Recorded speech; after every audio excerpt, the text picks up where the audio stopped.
So I read this thing twice today. I'm like, fucking. You know when you're like kind of your mind's like kind of wandering and you're like you read something and you're like, what the fuck did I just read? And you reread it, and then I reread it and I go like 2 pages and I'm like, what the fuck is happening? Like this is a story I know pretty well already. So I read it. We talked about it like back in the day with the Laraka work. I think it was the Laraka workshop. But man, I was struggling today. I picked it out then too. I've always loved this fucking story, man. It's so Yeah, good. It's so good. It's so simple. yeah. That's what I realized about it today. Is how simple, straightforward it is, and that like you don't. And I realized about my own writing. That's what a great story does, right? It makes you realize shit about your own writing. I realized that you don't need to like force this big revelation about like what it all means, you know. No. I mean, I always kind of knew, you always kind of know that, but at the same time, like you really want it to mean something, That's how I came into writing. I wanted my Hey, brother's you want death to every mean something. fucking, you want every poem and every story to be like Sonny's Blues, like Well, giant yeah, catharsis would be. of That's the human way to put it. pain is been rendered. Yeah, that's the way to And put it. Like having a catharsis, and yes, you do want that. Like you really want that out of your stories, and this doesn't give it to you. But it's no, like at the same well, time, you're laughing at the end, dude. It's every like it's absurd. the the catharsis happens when Trevor T takes Blackie upstairs and they burn the money. You Okay, yeah, know, I did get that. I definitely highlighted that part. I'm like, dude, this is just beautiful. Like, yeah. it's wonderful. But it's the anti Sonny's Blues catharsis. Like the catharsis in that story, in Sonny's Blues um is my brother, in spite of being a drug addict, is also a human being. And he's also beautiful. And part of his love of life is the chaos inside of him. And he lives a life of chaos. And I live a life of order. And if I'm gonna have him in my life, um, then I have to accept him as he is. I can't try to make Right. Sonny anybody else. And why do you think we love that story so much, Craig? Yeah, Like, great. it's pretty Well, it's pretty on the nose in regards to our brothers. well, our brothers weren't Sonny, but yeah, Well, no. our brothers were the bum in the fucking center. If anything, me and you are fucking Sonny. Me and you are Sonny coming to terms with the bump. At the beginning of that story, I but guess I guess you have a point. I remember last time you read it, you're like, "You're Sully, bro," and I'm like, "I don't know, man. I don't do heroin, at least." wow, but you're just as fucking wild as Sonny could ever be. Oh. But Well, but he's anyway, yeah, the catharsis in this compared is to LaRocca. All right, LaRocca oh is yeah, the narrator of that story, and that's a good point. Yeah, but at any rate, um, the Destructors. right. You're talking about you're comparing the catharsis, Where he's like, you must really hate. What was the guy's name? Mr. Mr. Thomas. Thomas. Mr. Thomas, right? You must really hate Mr. Thomas. And he's like, no, I don't hate him. It wouldn't be any fun if I hated him, man. All this hate and love stuff, it's all Huey. There's just things. That's it. That's the catharsis, is that they live in a world um, where like labeling things, social constructs, all that shit, they've denounced all of it.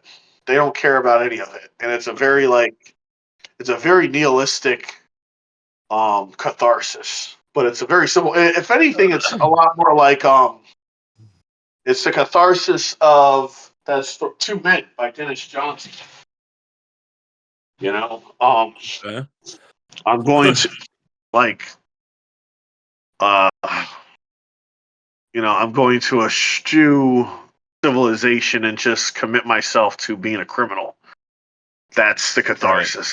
I'm gonna eschew like society and like family life and the idea of a house and destroy it for the sake of Yeah. it. And he says love and hate's all Huey. There's only things Blackie. And at the end of it, he's like, I'll race you home. I'll race you home. But they're It's both like kids, so on he's top of still a everything kid. else. Yeah, like the whole like big catharsis is undercut by just this like I don't know. It's kind of like concrete humor. Like even the endings like that. After the house falls, Mr. Williams Yes, comes out of the you gotta admit, Mr. Thomas is loo. pretty funny.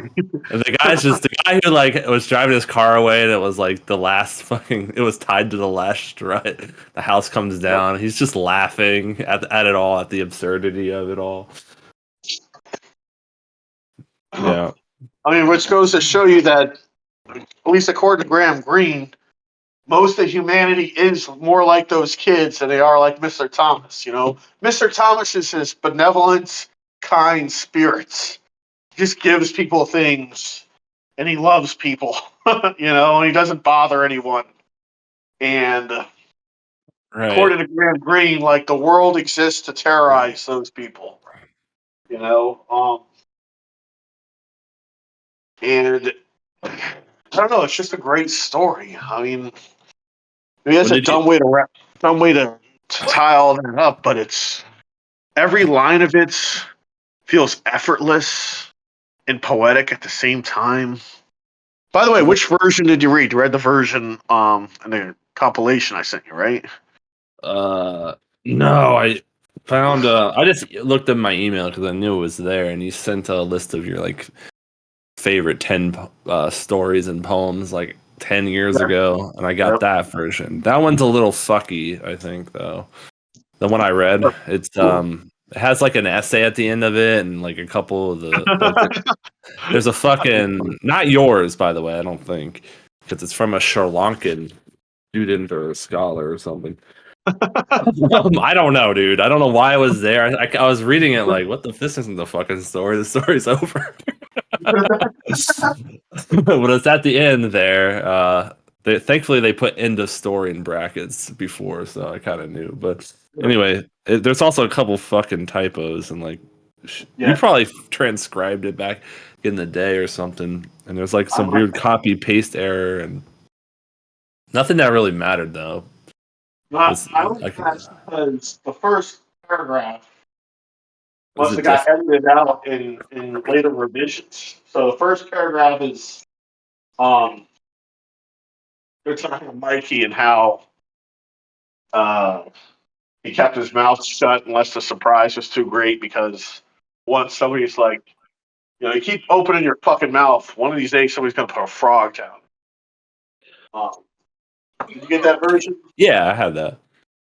Okay, good. Um, there's a different version that exists out there, and at some point we're gonna have video for this, and I'm gonna be able to pull these up and show the whoever's viewing this, our Why are three there viewers. why are there two versions? I don't know. I guess he re-edited it, but I want to read you. Oh, that's a mistake. Yes, he cut the first paragraph, I and mean, assuming it was years later. That's an Ars Poetica. Someone was it Dorothy Parker or something wrote? Am I saying that right? Who was it, Craig? Do you know? Like they wrote this beautiful poem in like the 20s, and then they kept editing it. and they kept Yep. like changing it. And the end of the right before she dies, she edits it down to one line, and it sucks. And it's like a good line and all. Hang on, I wish I could find it. Hang on. You don't remember Scroggins talking about this? Uh, Um, I do vaguely, but it's Ars Poetica. Anyway, go ahead and keep going. I'm just a sidetrack.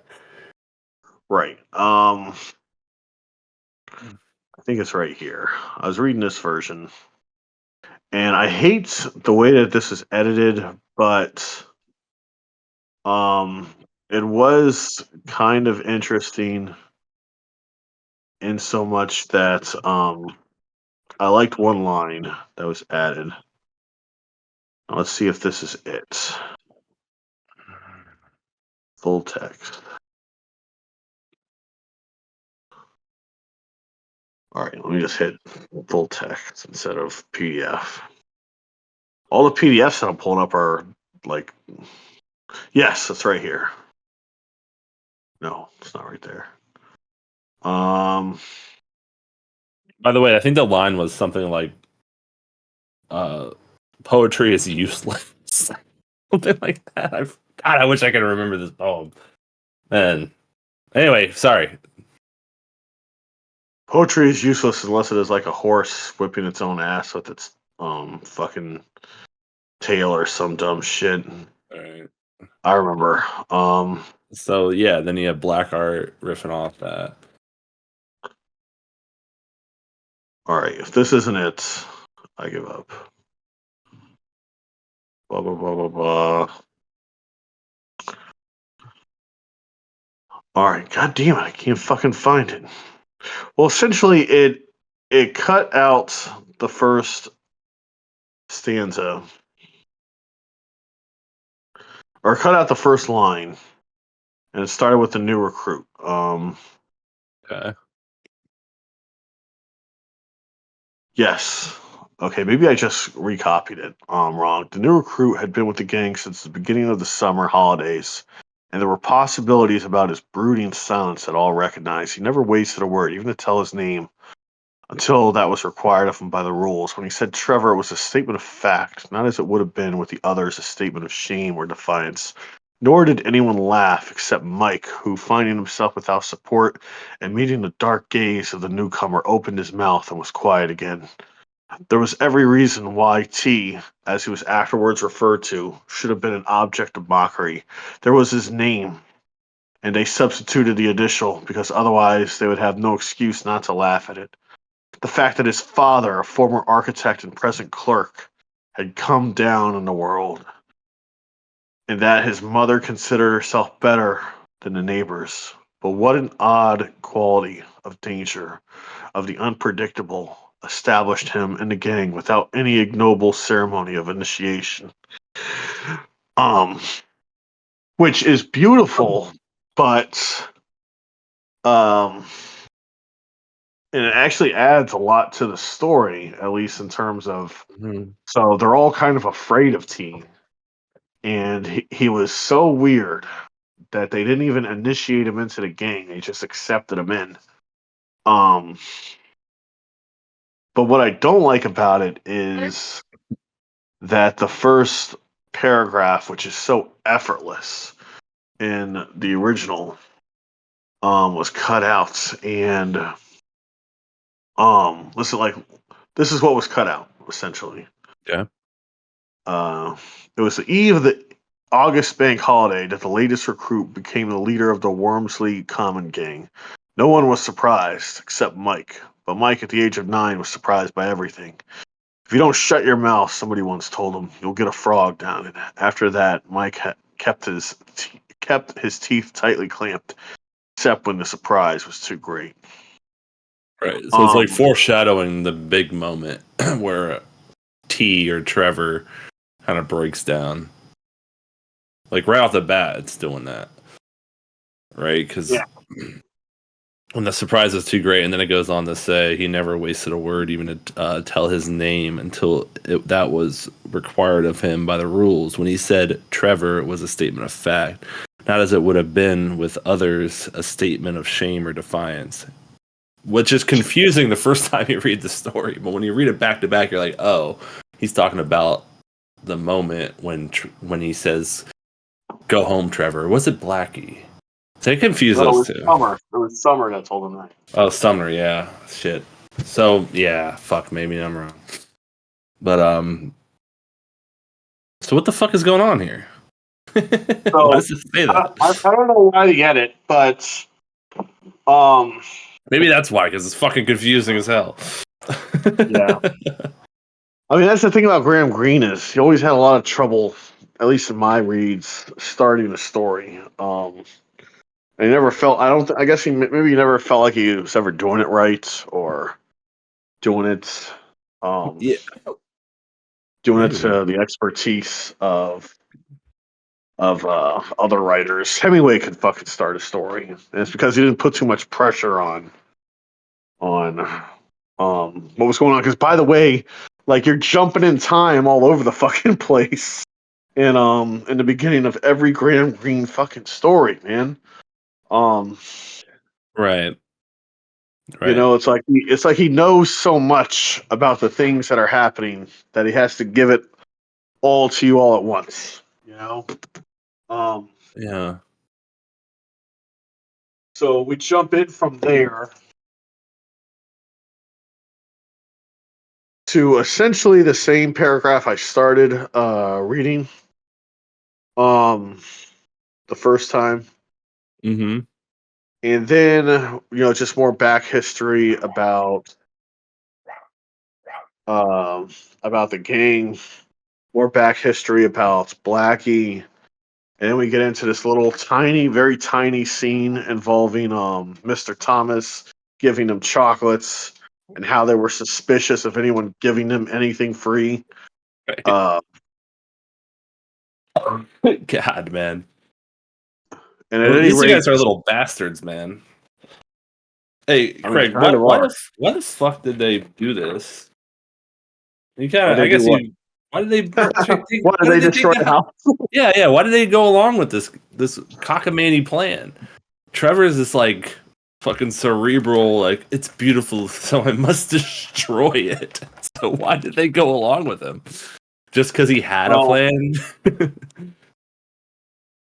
that's the catch 22 of the edit, at least as far as I can tell.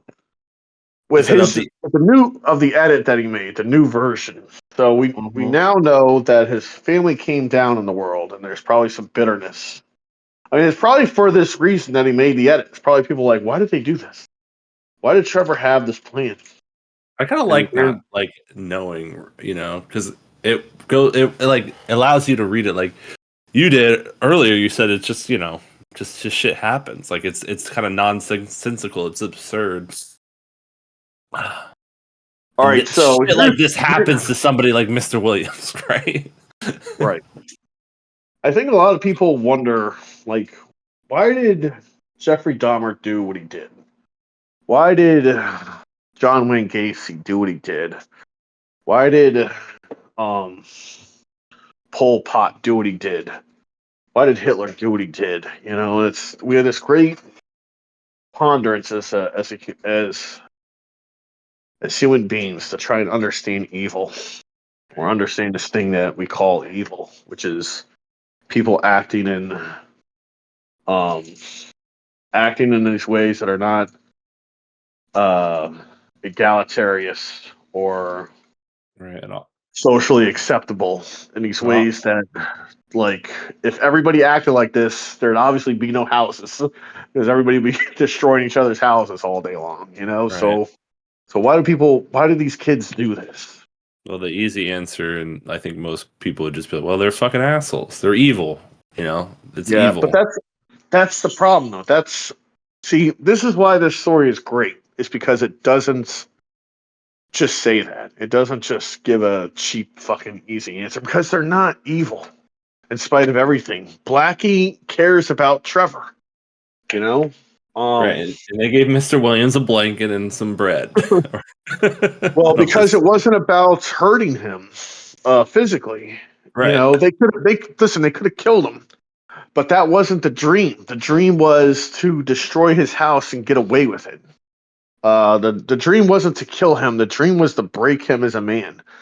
And Graham Greene, in a way, I think did a disservice by giving us the history of Trevor. Because if we don't know that his family came down in the world, then we don't suspect that they do. We just suspect that he was born brilliant. Um, and this is the way his brilliance chose to manifest itself. Unfortunately, you know. God damn it. Is that where you're getting at with all this fucking John Wayne Gacy Hitler shit? Well, I mean, it stands to reason, John. You can look it up if you don't believe me. Uh, John Wayne Gacy, Ed Kemper, Jeffrey Dahmer. These people were not unintelligent men. You know, John Wayne Gacy met the first woman. of the country while Jimmy Carter was president. Like that's how high he got into the world. There's a picture of John Wayne Gacy standing next to Jimmy Carter's fucking wife. Look it up if you don't believe me. It's some wild Hey, fucking shit. have you ever seen Mindhunter, that show? Probably. Oh, Why? you'd love it, man. They have this Kemper is one of like the main character. Like this is about these two detectives that go around and they talk to like Charles Manson, Kemper. I think Gacy might be in it too. But it's like it's a fictionalized, like it's a drama. You know, the fictionalized aspect. Well, no. It's based on a true story. My bad. But anyway, they have this scene with Kemper, and you're right, dude. He's like so likable because he's so fucking like intelligent, you know, and like how he talks Dude, and stuff. And I could it's kind listen of fun. I shit you not. I could listen to Ed Kemper talk about anything. Like I've watched these like hour-long interviews with him for Oh, days and days and days. I mean, just the way he describes things, the way his brain works, is fucking fascinating to me, dude. Um, right, and then he, he'll just like say some heinous shit, you know. It's like, whoa, well, the holy funny thing fuck. is, I mean, it's almost all heinous. The way his brain works isn't the way like a human brain works. You know, like he remembers so much, and he remembers the psychology of so much, and he has suspicions about the psychology of everybody around him, and that's so profound and interesting. But yeah, I mean, if you want to say heinous, if you want to use that word, yeah, he's fucked up. He's like, yeah, I'm walking around and I got this girl's head in a bag, and Oh, I'm walking by these co-eds, and they don't know that inside this bag is a girl's head just like them. And it got to the point where I see this beautiful woman, and they mock this in American Psycho. But he's like, I meet these beautiful women, and the first thing I want to do is see them naked, and the second thing I want to know after that thought is what their head would look like on a stick. You know? It's just humanly fascinating to me. I don't know. I guess I'm fucked up, but I uh, mean, it's fascinating. All right. the long and short of it is that these kids, like, just calling them evil misses the point of their humanity also. Like they love each other. There's a symbiotic love hate relationship, whatever you want to call it, between Trevor and Blackie at the heart of this story. All right. Right, and And it's shown in the money lading scene. It's shown early on when Blackie gets all butthurt that T takes over the gang, and he's like kicking rocks, kicking a car, and he looks back and he imagines the fame that they'll all receive, you know, if they do this thing that Trevor wants them to do. And he's like, ah, fuck, I gotta go back over there. So I love these guys, man. We're gonna do this. It's so stupid, but it's like it's kind of, you know, I don't know. It's it's almost childhood, isn't it? sweet. It's childhood, yeah. It's like the stupidity of it all, the absurdity of like that kind of love. Right. Um, absolutely. The absurd. And by the way, the line that Graham Greene uses is, "It was out of pure altruistic desire for the gang that Blackie returned," as I recall. Altruistic, yeah. What's the difference between altruism and love, you know? Like it's it's definitely a kind of love for sure. I mean, so think about that. So it's a story about the love that can exist inside of evil people. If you want to put labels on it, and really, but really, it's I wouldn't say they're evil though. I when I said that I meant like, you know, that's an easy way to disregard acts like this. I You mean, I know. think they kind of are. You know, if we're gonna, so they don't murder Mr. Thomas, but they destroy him. They destroy the one thing that he owns that he values for no reason. Not even because they hate him. They don't even try to offer a reason. Uh, They just do it because they can. Like that's the hell of the story. It really goes. By the way, this concept also goes back to A Child by Tiger. Why did what was his name? Charlie. Why did Uh, the guy from um A Child by Tiger run through the neighborhood shooting everybody that he saw? Why did he do it? It's like he did it because he was good at it. Like that really might just be the reason. He did it because he could, because he was tired of living the life that he was living, of drudgery and whatever the fuck else. Um, right.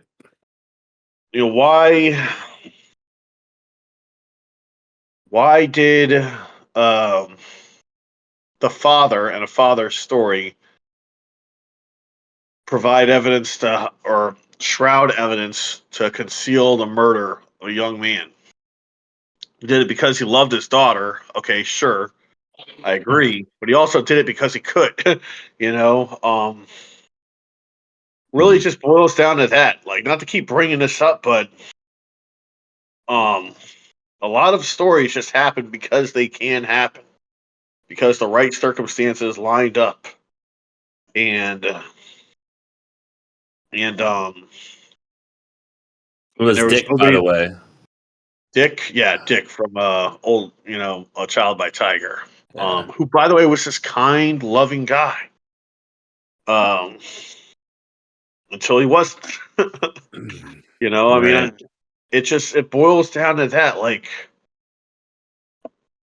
I'm not saying that people shouldn't be punished for their crimes or anything, but I'm saying that a lot of life is us trying to like oversimplify Right.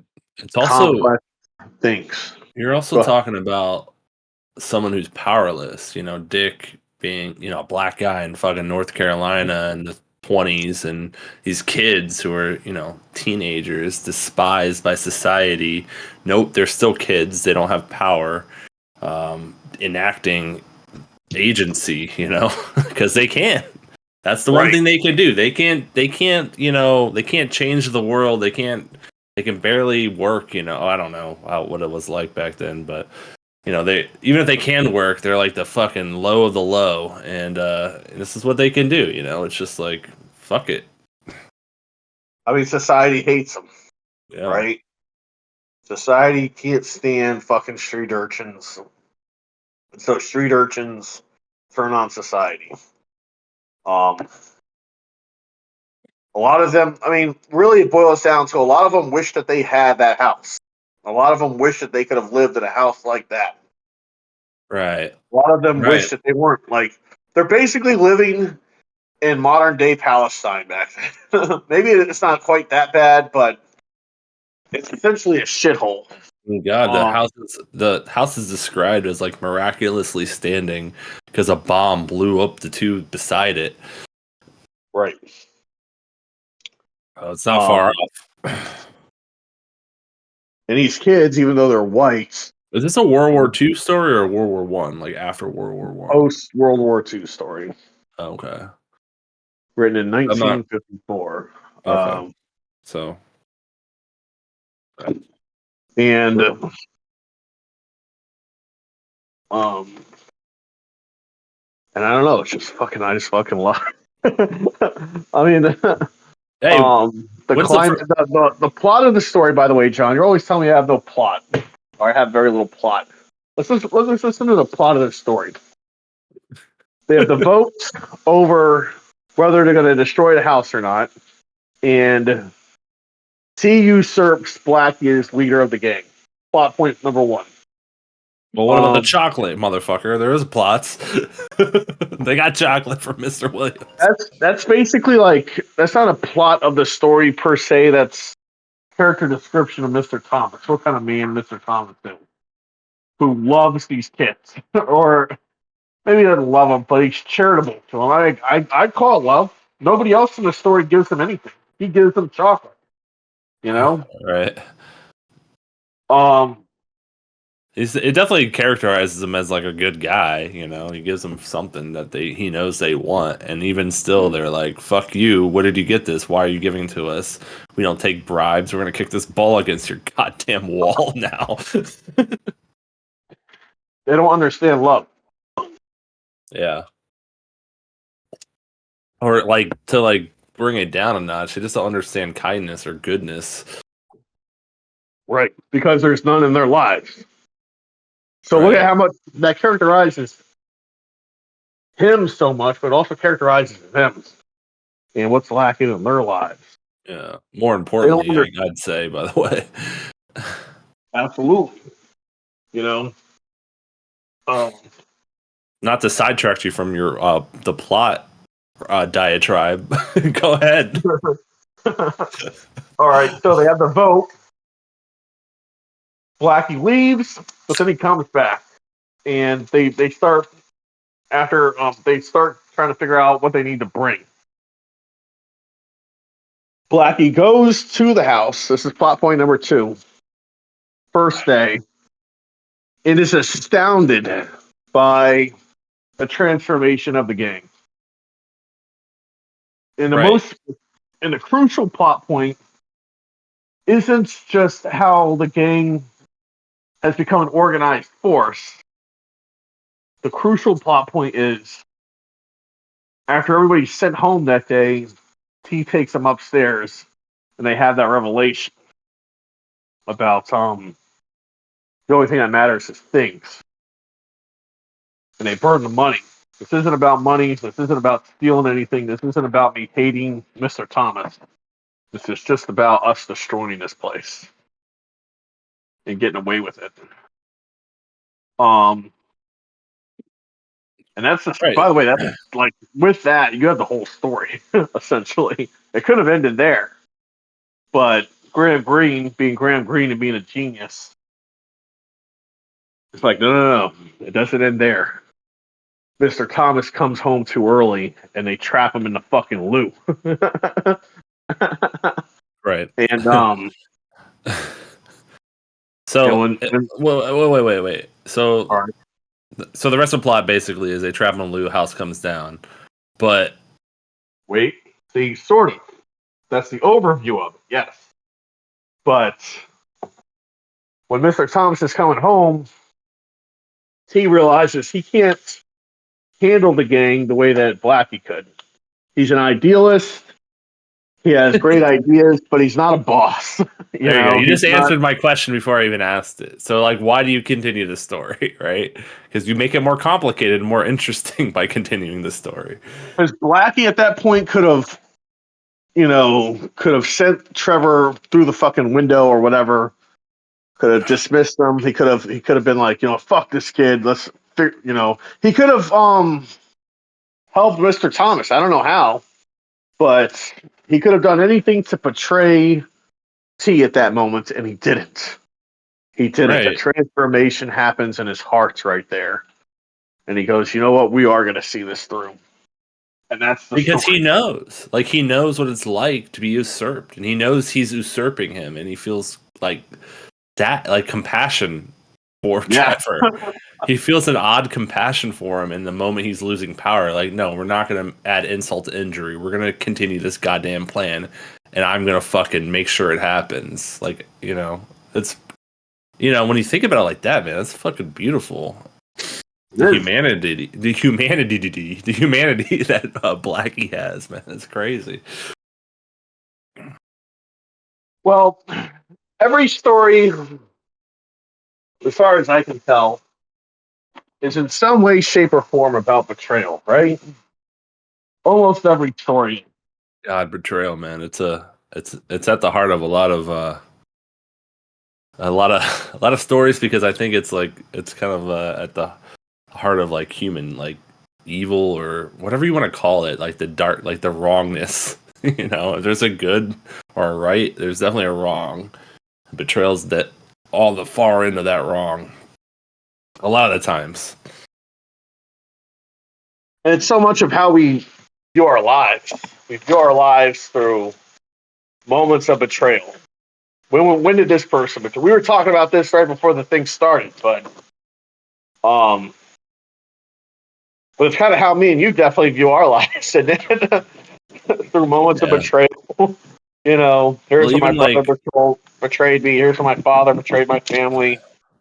Um, right, because whenever somebody does something that's like kind of unconscionable, it's a betrayal against some idea of who you had, of what you had of who they are, or of how the world should work, or whatever. Like my brother dying is almost a betrayal. Like his like fuck, he's my brother. Like I was born with him. He should right. always be there. So like it's just a basic act of betrayal by the universe. And that's how I felt back then that he was gone and I hated everything. I hated, I loved you, and I loved a lot of the people, and I expressed it in love. But like in a lot of ways, against society as a whole, it's just like fuck it all, for a long time. There were definitely moments of that. I remember. Yeah, yeah, moments. It came out in moments for sure. It wasn't like it wasn't. I didn't like go full Right. Nazi on you. If you'd have gone, well, if you'd have gone fully into it, you'd have become him. Like that's how they ended up becoming who they became. Is they felt like the world has betrayed them to the ultimate degree. So they just became what they became. They became people who nobody would trust with anything. What do you Um, think? What do you think your brother felt that way? I mean, Is that too much? no, it's not. It's not too much. It's just the question of, it's the question I ask myself every day. Why did he feel this way? How did this happen? Yeah, Um, I don't know if there's an answer. You know, um, tough, man. Tough. I It's think definitely a tough thing I to think like think that about. life. I think life was just too tough. Honestly, you know. I remember there was this black chick that he was really into when he was like 13 or 14. I guess they dated for like a week or something, and she broke up with him. And he said that when he found out, she broke up with him through Facebook Messenger. And Wonderful. when she told him, he said he wanted to punch the monitor. He might have actually, might have just fucking decked the monitor of the computer. um, How old is he at this point? he's like 13 or 14, Oh, this is early. and I remember like my dad trying to talk to him about it because my dad had heard he was dating somebody. Dad's like, "Hey, I heard some girl. I forget the girl's name, but like, hey, I heard so and so was trying to talk to you or something." My brother's like, "Yeah," and he just gets up and walks away. And my dad starts screaming at him like, "Hey, I'm talking to you!" And my brother just like walks away from us. It was just really bizarre moments, but it was just like little stuff like that. Like for the whole time that I knew him, my brother never dated anybody. At the 25 years old, never dated anyone. You know, Yeah, it's um, wild. and What did he think that he was like too ugly or fucking too, you know, fucking well, inside his head? You know how like shy people. I know your brother's kind of shy, right? Like he was oh kind of yeah, in his own head all the time, and like you can't really talk. Like it's hard to talk when you're that shy. I've been that shy before, man. When I was like younger, before I met you guys, I was very shy like I that. think a lot of it had to do with his looks. I think a lot of it had to do Mhm. with like um his intelligence levels. A lot of it had to do with like when I hadn't dated anybody really. I kind of dated this one girl, but really I didn't date anybody before Luke.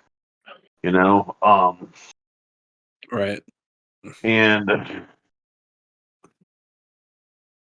it changed so much of how I viewed myself. Leo gets Right. mad when I say like Luke saved me or anything. Like Luke didn't fucking save jack shit.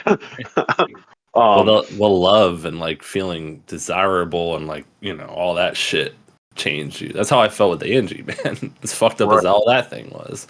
That's how I felt with You her. know, And but like, Angie yeah, didn't save you. You just discovered these things about yourself that you could be loved. So, I mean, I guess in a way, you can attribute it. You can attribute it more to that right. time. But it didn't say her. You know, it didn't say Luke either. So it But imagine wasn't if like you've never felt that. Like right. See, that's the thing. Jesus. Like going back to that time and trying to remember how it felt to be the kind of kid that I was when I was 18. I can't do it anymore because I'm not that guy anymore.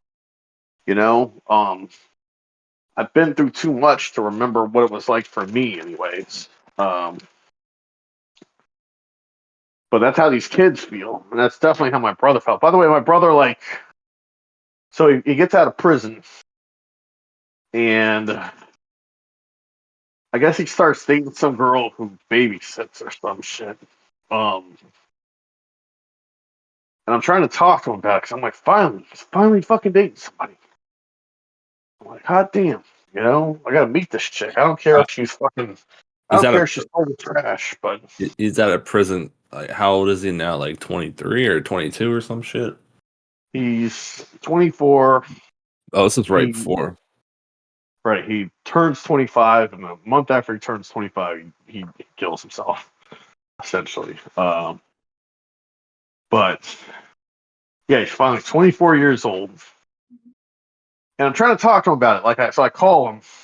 I'm like, "Yeah, I heard you're dating some girl or something," and he's high on crack. What he's telling me, He's all this on shit. crack. Yeah, and God damn it. he's like, yeah, she was trying to do all this, and I wasn't trying to like hurt her, and but yeah, nah, it's like trying to talk to Tom Waits or some shit. Um, He's like he has like 14 veils under over his feeling, you know. yeah, He's got his fucking hit the persona he feels like he must project the fucking. He's probably got some, he's got this dress on, he's got his fucking mannerisms and shit. It's like, yeah, yeah, man, whatever. yeah. I wasn't trying to hurt her. It's like, bro, you've never dated anybody before.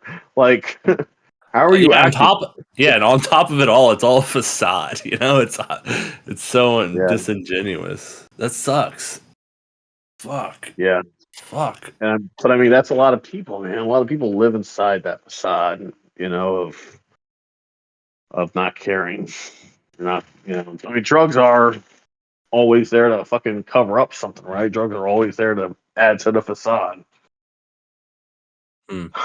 And I think crime is too. Like these kids were doing this so that they didn't have to deal with whatever was going on in their lives. You know what I mean? Um, Yeah. and they also did it as punishment for all the things that had gone on in their lives. And um, Like anyway, punishing as punishing punishment. the world. Well, the world, yeah, like the society, like that's kind of what it felt like when they were taken out in the house. Like even when everything had been done and they're about to give up because Mr. Williams is coming back, he was like, "We can't stop now. They could rebuild it. There could be a family could live here if Yeah. they could make it even more beautiful. No, we have to keep going to the end." So yeah, it's a rebellion against all that shit, family, society as a whole. The whole See, idea of it. to them, all of that stuff is a facade. Um, the whole veneer of society, just society as a whole, all of that to them is a facade. It's personified by that fucking house. At least it is to T. To T, it's like, man, the house is beautiful, but life isn't beautiful. Life is fucking ugly. Yeah. And to them, they're doing something noble. Um, Bring it back down to the basic. They're kind of like animals, and they're with the they are. intelligence to realize that it's all bullshit, everything that's going around them, you know. And they're mad that nobody realizes its life isn't really like that. It isn't about that. you know, but with, like me, with no articulation as to what it is about. It is like it's more of a visceral experience. Maybe that's what they're trying to say. Like life is just fucking what's in front of you. All this other shit doesn't matter. That's a hoity-toity way of saying, they're fucking pieces of shit. Well, They tore this poor guy's house down. Damn it. I mean, yeah, you know, and it took a lot of effort. It took a lot of determination. It took a lot of guile, and it also took love. It took love to destroy that house. Yeah, goddamn right it did. They didn't love each other, and just a pure act of destruction. It kind of reminds me of a certain part of Feast of Snakes, where he's like, man, love is what fucked me up in this life. Like I understood what I had to be and what I had to do until I discovered love. And when I found love, that's what fucked me up. Um, because it complicates everything, right? Right. Uh, Yeah, definitely like realigns what you believe, how you act, and what you do.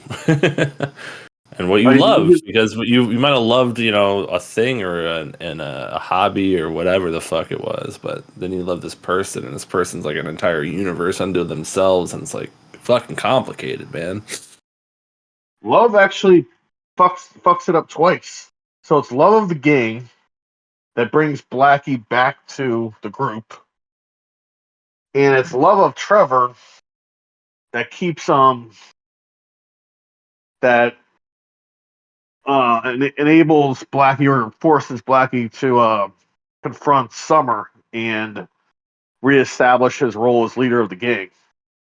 Um, when Mr. Thomas is coming back. So love fucks them up twice. If they didn't love each other, that house would still be standing. you know? Isn't that fucked up? Man, it's fucked up. It is really fucked up. And these writers, dude, these fiction writers, I should say, you guys have weird fucking ideas of love, I have to say. This with Well, Father's everybody Story, does. man. Doesn't everybody have a fucked up idea of love? Me and Leo were thinking about it today. Just how many people in our group have been participants of or actively engaged in relationships of two or like one or more partner, and like basically people who've had threesomes or people who are in three-way relationships. And it Okay. was basically everybody that we knew except us. you know,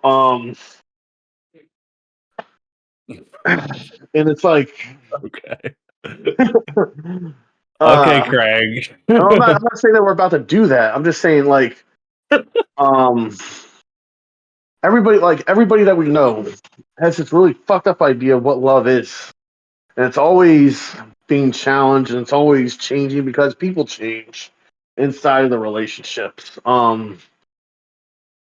Yeah. Your heart changes and your desires change and your sexuality changes, and Right. I don't know, love is never this simple fucking Disney, movie thing. And It's always it's not strictly always tied fucked to up. like the act of sex either. If you're talking Right, about having a sexual threesome versus like having a fucking open relationship, right. or like having a relationship with more than two people, that's a different thing. And that's also fucking complicated as fuck too, man. It's gotta be anyway. I don't know. But Um, I mean, I imagine. Uh, I don't know, like these kids loved each other. You got to figure like these people in these gangs serve life sentences because they won't rat out their friends. They love their fucking friends. I love my friend enough to go kill somebody who hurt him. right. I Right. love my friends enough to go. Well, you Um, know, Craig, that's why the father story is so devastating to me, because it like shattered my whole idea of what love was. I thought love was, I had a very, dude, I've been so naive, my whole life. but especially when it comes to love. And I wish I liked, I do. I kind of think it's fine to be naive in love. A lot of times, as long as it doesn't lead to some bullshit like you're killing somebody for your daughter or something. But what shattered it was like, oh yeah, love can be like, it doesn't necessarily mean good. It's not synonymous with good or what should be No, done at no. all. Like love without the responsibility to like some kind of responsibility is like it could be fucked up. And it should have been it should be obvious to me, especially with my fucking relationships and whatnot. But I guess it reminded me of that. I don't know, but Well, you got to see it from a different perspective. You got to see it in its rawest, ugliest form. In both that story and this story. It's. I mean, really, that's what every story's about, right? It's about the fucked up versions of love that exist out there in the world. Every good one, Two Big yeah, Hearted River is love of myself. I love myself enough to remove myself from society because I can't fucking handle it right now. yeah. Um, those kids love dick, dude. I'm not cock, but they loved the Bro, kids loved what is this podcast even talking about at this point? Kids love dick. What are you saying, Craig? and a child by Tiger. Those kids loved that guy, and Yeah. that guy loved them. He just he couldn't deal with life there anymore. You have to wonder, like, if given the chance, would they have tried to help him? Um, Mm.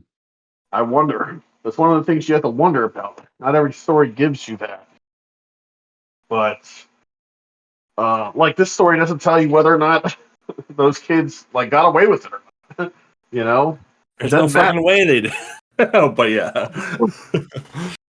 Yeah, but it doesn't matter. Like for that brief moment, it worked.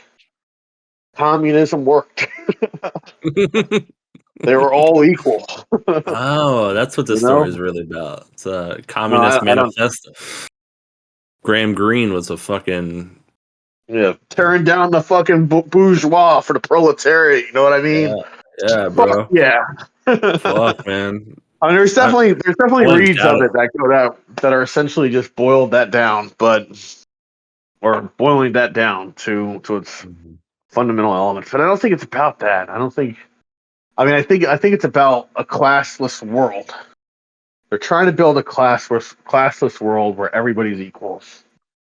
And in order to do that, they have to destroy Mr. Thomas's fucking house.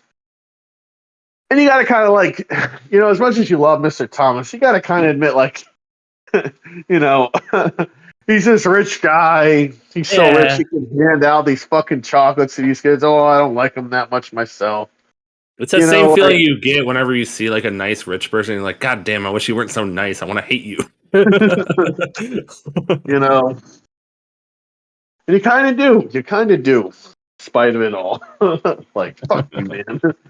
Um, Why did your house stand and the other two? Where are the other two people?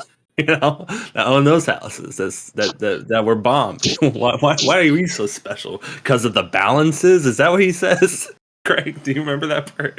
He's like, well, it was because it was the balancers that held up the stairs, but it was just luck. It was just just luck. dumb luck. Yeah, That's that's all the I'm reason thinking. why a lot of people are fucking well off because they were born in a better situation than the other person. That's like 99% of all rich people do. The Yeah, 1% that actually come up from the bottom are few and far between. Um, mostly basketball players, probably Basketball players, rappers, um, rappers. Yeah, uh, musicians in general, athletes in musicians. general. Um, and it's a really, really, really rare breed. And for the most It, part, even those guys generally had help. Like Taylor Swift, didn't she get like a $300,000 loan from her uncle to right. start? No, she definitely had Um, rich family for sure. I mean, that's It's I it's don't know if it was it was definitely not billionaire rich like she is now. So she definitely came up. right. It's like, suburban rich Three into hundred like thousand dollars is a lot of fucking money, dude. uh, Just saving up 1,000 seems like a fucking like an accomplishment these days, at least for me. Uh, but there's definitely an it's tough. element. There's an element of class warfare in this story, but I don't think it's about that. I think it's about love, But I think every story is about love on that front. So maybe I'm just a hopeless romantic. Um, Maybe you just have a broad definition of love, because how could you not? Like, love is a weird, like you said, it's a very complicated thing. It just is, and you know, it doesn't exclude acts of wrongdoing or whatever, evil, even. if anything, it definitely includes things like that, doesn't it? Doesn't it almost always seem like in most cases of love, somebody's done something really fucked up. Yeah, You it's know what like I mean? it's like a human fucking thing, man. It's just there. It's gonna be there. Can't think of anybody who's been married a long time that's not something fucked up about it. Wait, what We are you were trying to talking say? about once Oh again, wait, we were we're talking about this before the podcast started, oh um, yeah, yeah, but it's a hard thing to maintain. yeah. Also, I mean, this story is also about that. It's about how do you maintain love inside of a gang, when your central preoccupation is destroying the world around you. How is love maintained inside of that? Um, and it's not, the answer is not easily, Right, you and if know? you look at it through that lens, the whole like gang leader thing is kind of like or not an allegory, a metaphor for how love can work sometimes. How mercurial it is. The gang like in essence, the person at the head of the gang is the one who's most loved, and so that's always changing. Within the gang for mostly practical reasons, right? All Um, practical, almost yeah, sporadic reasons. Who has the best idea of in the what we're moment, going to yeah, do today? Who has the best idea? He right. wants us to steal bus rides. You want us to destroy a house. All right, that sounds like more fun. We're listening to you today. Right, Like and if you think I mean, about it, we've all it's been in. almost like to me, it's about love and it's about like the horridness and the sporadic nature of childhood. You know, Mhm. like we're gonna go and do and listen to whoever says they have the best idea. Right Right. now, That's a good and description of like early romantic love too. right. I'm gonna go do or fuck whoever's the most interesting right now. Oh boy. Tell me you didn't think that way back then. Oh yeah, man. Yeah, it's terrible. Fucking terrible. Just like these kids, they're fucking terrible. They're terrible Yeah, kids. that's also and then also beautiful in a way. Like don't you kind of miss like that? Like there for whatever else is going on in this story. The story is also about childhood, and you Right. kind of feel like a kid when you're reading it. You As know, the guy says at the end of the story, you gotta admit it's pretty funny. dude, it's great. It's It's great. pretty funny. It's like this story will always hold a little piece of my fucking childhood inside of it. Um, 'Cause I read it when I was so young, and it was so much like me when I was a kid because I was basically a fucking street urchin, just like these kids Mhm. are. Um, I definitely had just as much hate as these kids have in them. Yeah. uh, I don't know. I don't know. I hate to keep boiling it down, so I just love this story. But man, I just fucking love this story. It's so much fun. Definitely Can't thinking of stress you. that. The story does remind me a lot of you, actually, and what you must have been like when you're a teenager or whatever. You Well, know, oddly enough, when I was like 11, I did destroy a house with like four of my other friends, but we all got caught because you would. right? Not if you did it I from just the inside, Craig. You should have no, stayed we did inside. it from the fucking inside. But the problem is, it wasn't like this deserted lot. It was in the middle of a neighborhood. but You're right. there used to be Right. this house that we would all like sneak into just to get away from our parents. And one day we were there, and this one of our friends, this black kid, I think his name was Jamal. I forget his name though. Um, that's just how I remember it. So maybe I'm racist. I don't know. But Wow. he's like, yo, man, yo. He point like the whole house is empty. He points to the wall. He's like, you see this square right here? I'm like, no, it's just a wall. He's like, nah, man, check it. There's a square right here. You don't see it, right? I'm like, no, I don't see it. And he rears back and kicks the fucking wall as hard as he can, and it's a perfect square, right where he kicked it. Where like the brick foundation went in a step. That's He's like, you so see it weird. now? I was like, yeah, I see it now. He's like, all right, you try. Dude, I kicked that fucking wall as hard as I could. I could never put a square there.